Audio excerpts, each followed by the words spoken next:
Next up, Blessed Time, Dakkora's Legacy, a lit RPG adventure written by Kale Palaman. It is 388 pages, $4.99. It is available on Kindle Limited, and here's the author's description. A new threat arises, and time itself may not be enough. Retirement or polite exile, whatever you want to call it, it had been kind to Micah Silver. He had saved the home of Basil's Cove at the condition of his reputation, leaving the country to avoid further complications and settling into the comfortable life of a guild master running a small but elite adventurers guild. When war and nefarious forces split the realms, Micah dives into the breach once more, confident in his stupendous magical power, and time magic will keep him and his friends safe. It won't.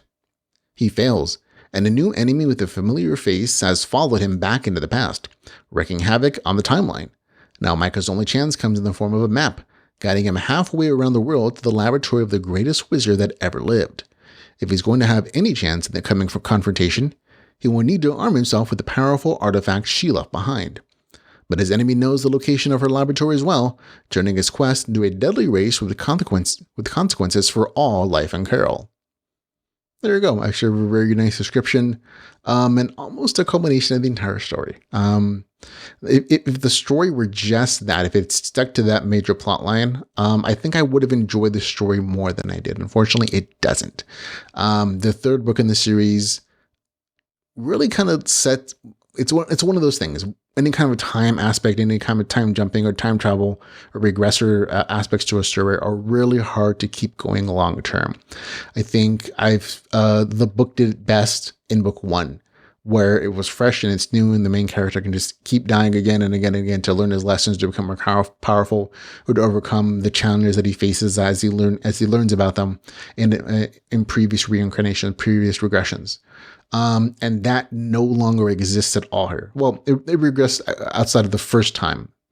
Story starts out with the main character losing a huge battle and going back and being told by the gods essentially, oh, you can't go back anymore, or the super evil villain bad guy we're introducing here will be able to go back with you for some reason. And he'll be able to affect the timeline even more. So this is your one-shot kid. And so that regressor aspect completely disappears from the rest of the novel.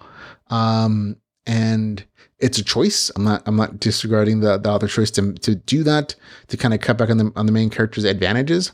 But it was definitely one of the things that made this series special, that made this storyline special. The fact the main character could lose. He could lose so badly that he died, and it was really just a stepping stone for success. That's one of the things about a succession of regressor like opportunities in the story, and this kind of story has an opportunity where they can make the main character lose and still learn from the experience. And he can't do that anymore. As a matter of fact, even his time powers are a little bit nerfed in the story, and the main character ends up relying on his enchanting powers a little bit too much. In addition to that, a big chunk of the story feels like it's just a bunch of side stories and side adventures that don't have anything to do with the main plot line anymore.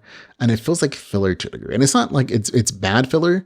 The adventures are very well told. They have the little arcs. They introduce new characters, take away others. He has main characters' adventures, and he does progression stuff, I guess. But they don't have anything to do really with the plotline described in the novel introduction or the novel description.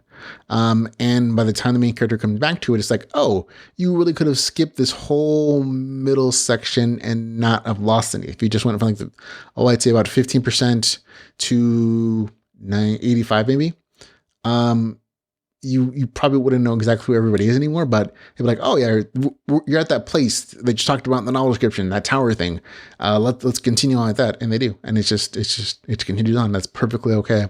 But for me, the majority of the story just felt a little flat because it doesn't have any real direct relation to the bigger plotline, which is set up. It's just kind of this side adventure, and it is what it is. For me, it just didn't really work out. Additionally, the end didn't really have any connection or resolution with the big villain, which is set up. And I'm sure it's something that'll come in the next book, because this feels like a new arc in the series. Like books 1 and 2 are very much revolving around saving the main character's hometown, and now a good bit of time has passed since then, and he's saving the entire world apparently now. which is a big upgrade. And there's a new big bad villain, but again, you barely see him outside of the beginning of the story. He has a few little drops here where he's influencing things a little bit, or you see some minions. But by the end, I would have loved to have seen like that whole tower situation actually reconnect to that villain for some reason. And I'm sure it's being set up for the next book in this series, but for me, it felt again a little flat because there ended up being like the end felt like it was just petering off instead of actually having a real resolution.